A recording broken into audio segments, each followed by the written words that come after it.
Здравейте на всички, аз съм Миро. Здравейте от мен, аз се казвам Теодора. Добър вечер на всички, казвам се Димитър. Моето име е Веси. Това, което ни обедини в игрикаски, беше точно тази посока. Това хората да се променят през приказките, които ние много обичаме, и през игрите по един леко нестандартен, но пък много натурален начин. От една година водя импровизационни игри, които много помагат на хората точно в посока промяна по един много естествен начин. Да започна и аз с професионалното си развитие. Така, то започна като проект менеджер и понеже всеки един проект е промяна, някакъв вид промяна, така леко и плавно премина към change management, така наречения, който се занимава с промените във всяка една организация или екип, било то свързани с човешките ресурси или пък с въвеждането на нова технология, софтуер или нещо подобно. Моето професионално поприще е творчество, хуманитарно. Аз съм актьор професионален и имам над 20, вече станаха и 4 години опит в сферата, както за драматичен, така и за куклен театър.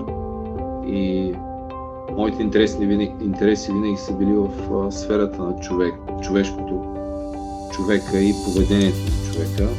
И това пък е нещо, което ме обедини с Миро и с Веси, а в последствие и с Теди. Какво можем да бъдем полезни? Решихме, че нашата експертиза е в човешките отношения и за това пуснахме такава анкета, в която да изследваме какви предизвикателства има пред управлението на човешките ресурси и пред човешкия капитал в България. Зададохме 10 въпроса в тази анкета, с които опитахме да докоснем различни теми, различни аспекти от работата на хората. Заедно направихме тази анкета и се вълнувам днес да споделим с вас резултатите от тях. Това, което искахме да направим, е да развием темата с промяната, да говорим за промяната, но да не говорим за неща, които ние си мислим, че са актуални в момента или че занимават хората, менеджерите или служителите в компаниите, а да видим кои са всъщност тези теми. Идеята ни е днес да направим една дискусия, свързана с човешките отношения в бизнеса. Предстои в следващите минути да разгледаме тези 10 въпроса. И можем да започнем. Тук ще видите всъщност на първите страници и едно резюме на това, какви хора са се включили, са попълнили анкетата, от кои индустрии са били, като най-много имаме респонденти от информационния сектор, търговия и услуги. И много добро разпределение между хората, които са се включили, като имаме около 30% предприемачи, собственици, 30% менеджери и HR и 30% служители, които са се включили. Така че това можем да твърдим, че имаме така много добро равновесие и можем да видим и разгледаме въпросите от различни гледни точки. Преминаваме към първия въпрос, който е: в коя област на вашия бизнес изпитвате повече затруднения? Колко често срещате проблеми по следните теми? И тук хората, които се включиха в анкетата, имаха 7 различни теми, които да оценят. Можеха да кажат и да оценят колко често срещат проблеми в тези теми. Започваме с навлизането на изкуствения интелект. Оценете следното твърдение: компаниите и кандидатите много трудно успяват да съгласуват интересите си при търсенето и предлагането на работа.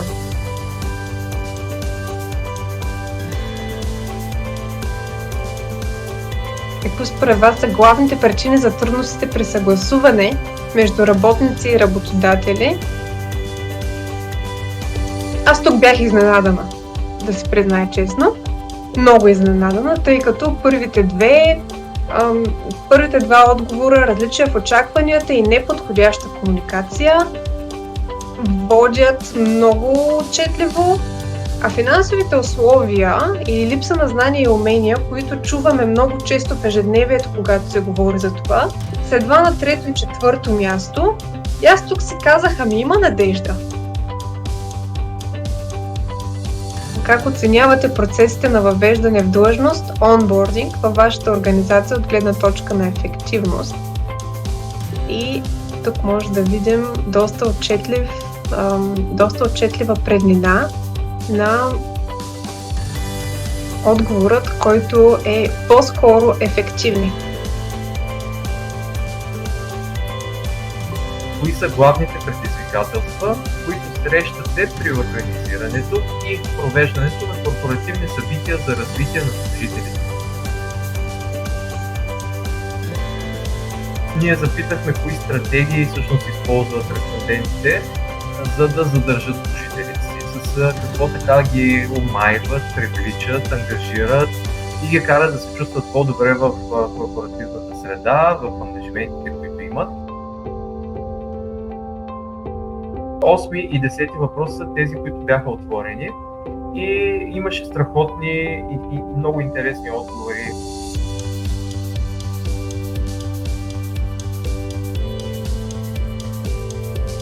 Отиваме към 9 въпрос.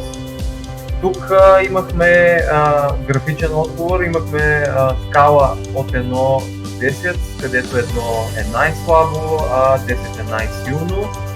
И тук въпросът беше такъв: оценете колко добре вашата организация се адаптира към променящата се бизнес среда.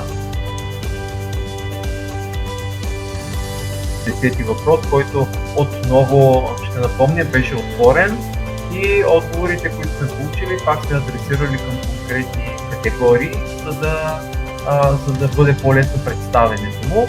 И въпросът е следния: какви промени смятате за необходими, за да се подобри адаптивността на вашата компания? И в продължение на изчитането на отговорите ще си позволя и първия ми коментар, а то е, че именно мениджмънт и комуникации беше топ отговора на първи въпрос, където беше къде изпитвате най-големи трудности. И след като преминахме през много и различни теми и отговори, в края на анкетата, без ние да сме го задали като очакване на отговарящите, като пол, като конкретна позиция, че мениджмънтът е един от възможните отговори, на които вие може да дадете, всъщност ясно става, че респондентите си дават сметка, че в мениджмънт и комуникации имат нужда от най-много внимание за повишаване на адаптивността. Ресурсите и ролите все повече ще се сменят и все по-често ще се сменят. Те и днес се сменят много често в сравнение с преди 1 или 2 десетилетия, но все по-голяма ще става скоростта на това, което се случва, и затова много често прочитахме в отговорите, че трябват свежи кадри, трябват нови знания, трябват и преразпределение на ролите и ресурсите в фирмата, тъй като естествено някой, който е започнал на една роля, в последствие да се развие към друга, да се набави нови знания, нови умения и да поиска следващо развитие, дали на, както вече споменах, по-високо стъпало или пък някъде в страни около професията си. Така че това също е много интересно, че вече се вижда, като е на второ място в отговорите тук, че е важно за адаптирането. За да се адаптира една организация, трябва да се адаптира и човешкия ресурс в нея. Теглейки чертата, за мен човеците си остават и човешкия ресурс си остава най-важният фактор и определено от моя гледна точка това да подобряваме и работните процеси, и комуникационните процеси най-вече, което излезе от анкетата, си остава и като мисия в посока бъдеще.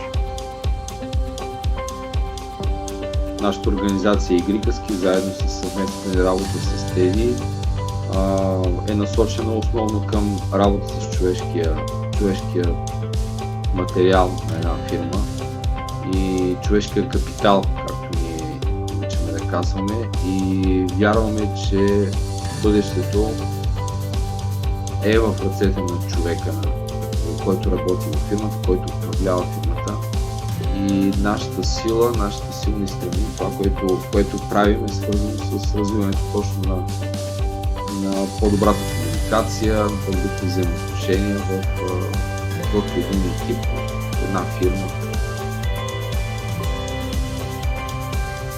Резултатите ме радват, защото виждам тази готовност за адаптиране и готовност за промяна.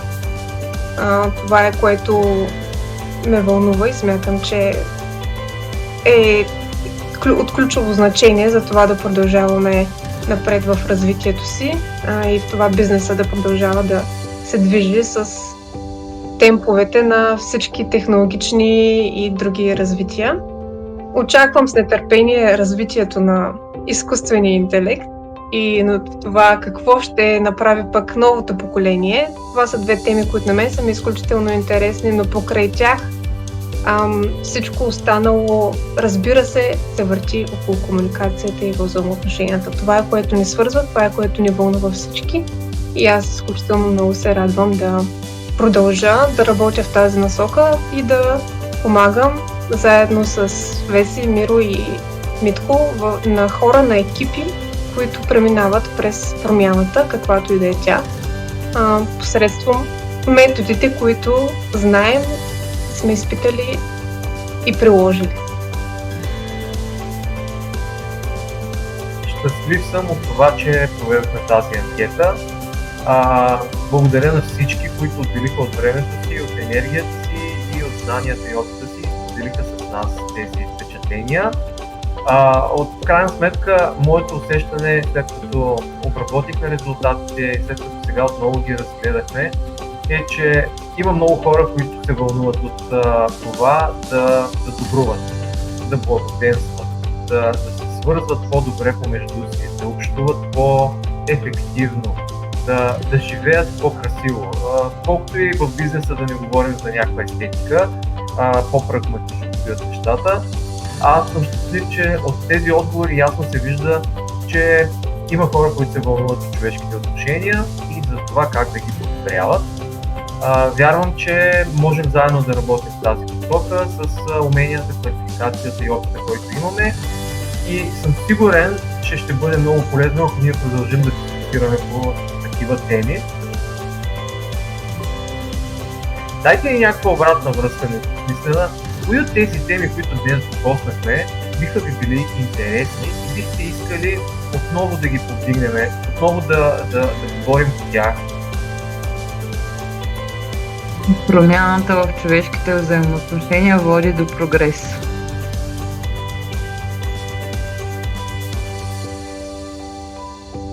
Промяната на човешките взаимоотношения е бъдещето на човека. Промяната в човешките взаимоотношения е неизбежна и зависи от нас. Промяната в човешките отношения е лесна.